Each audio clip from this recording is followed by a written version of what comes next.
रक्त पिशाचों की खौफनाक शुरुआत। ये बात आज से लगभग 200 साल पहले की है, जब पूरी दुनिया में धीरे धीरे ये खबर फैलने लगी कि कोई इंसानों का खून पीकर उन्हें मार दे रहा है। और वो दिन ज़्यादा दूर नहीं था जब ये खबर हमारे राज्य में गूंजने लगी। लोगों में ये खबर बहुत तेज़ी से फैलने लगी। प्रेत जैसे डरावने लोग जिनके दो दो बड़े दांत हैं, वो हमारे राज्य में घुस आए हैं। उनके बारे में ये भी कहा जा रहा है कि वहाँ के लोग कहते हैं कि वो हवा की तरह तेज हैं। कुछ दिन बाद ही ये बातें सच होती दिखाई देने लगेगी। एक दिन एक लड़की अपने घर में सो रही थी, तभी वहाँ पर प्रेत जैसा दिखने वाला प्राणी उसके घर में घुस गया।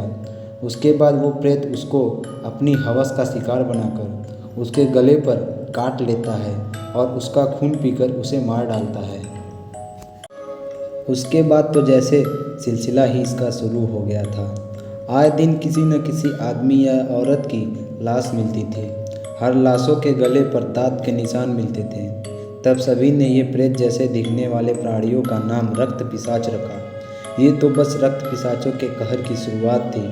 पिशाचों के डर से अब रात में लोगों ने बाहर निकलना भी बंद कर दिया था, क्योंकि पिशाच रात को ही बाहर आते थे। पिशाचों को जो लड़की या औरत पसंद आती थी, उन्हें वो अपने हवस का शिकार बनाकर उनका खून पीकर उन्हें मार डालते थे। और जब कोई आदमी या औरत उन्हें ज़्यादा पसंद आ जाता था, तो वो उन्हें काटकर अपने जैसा बना देते थे, जिससे फिर वो आदमी या औरत इंसान नहीं रहते थे और वो उनके साथ ही चले जाते थे और उन्हीं पिशाचों की तरह पिशाच बनकर इंसानों का खून पीते थे। ये बात हमारे राजा को जैसे ही पता चली, उन्होंने इस बात की तहकीकात करने के लिए सिपाहियों को भेज दिया। उन्हीं सिपाहियों के सेनापति थे जिनका नाम सत्यप्रकाश सिंह था। वो बहुत बहादुर और निडर थे। उन्होंने राजा की आज्ञा का पालन करते हुए इस बात के तह तक जाने का विचार बना लिया और ये राज्य में अपना वेश बदलकर प्रजा के बीच चले गए और वहाँ उनकी पिशाचों के खौफ के कहर का पता चला। इस बात में सच्चाई है या नहीं, ये जानने के लिए 5 सिपाहियों को जंगल में भेज दिया।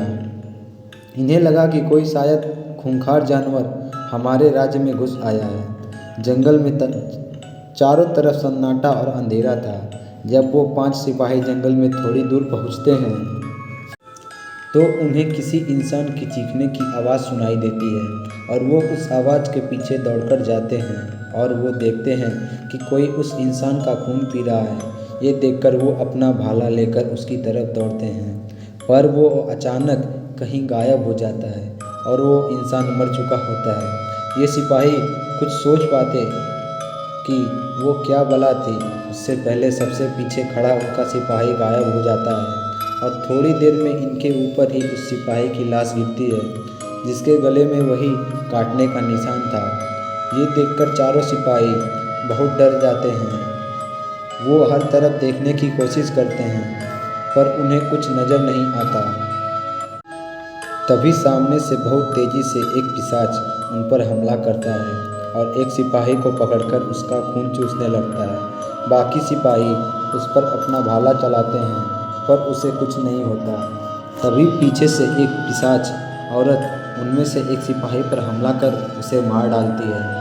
बाकी के 2 सिपाही अपनी जान बचाकर बहुत तेज़ी से वहाँ से भागते हैं, पर उन्हें नहीं पता कि उनका पाला आज किससे पड़ा है। वो पिशाच चुटकी भर में ही लोगों को मार डालते हैं। जब सुबह होती है और सिपाही वापस नहीं आते, तब सेनापति सत्यप्रकाश सिंह को ये बात खटकती है और इस बात का पता लगाने के लिए वो खुद सुबह उस जंगल में जाते हैं और उन्हें वहाँ उन 5 सिपाहियों की लाशें अलग अलग जगहों पर खून से लथपथ दिखाई मिलती है। तब सेनापति को लगता है वो पिशाच शायद सच में है और वो शायद इसी जंगल में है। इसलिए वो वापस जाते हैं और करीब 25 सिपाहियों के साथ वापस जंगल में आते हैं।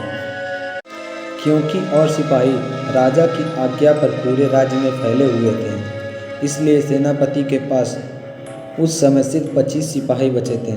सेनापति जंगल में वापस आकर 25 सिपाहियों के जरिए जाल बनाते हैं ताकि पिशाचियों को पकड़ा जा सके।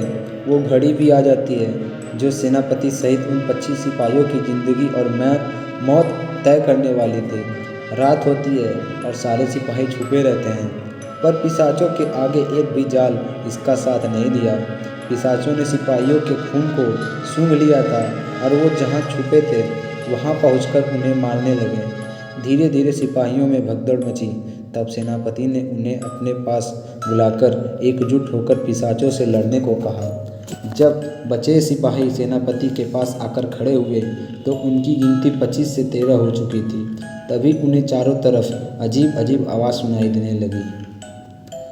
उसके बाद एक सिपाहियों को जमीन से पेड़ों पर खींचकर पिशाच ले जाने लगे।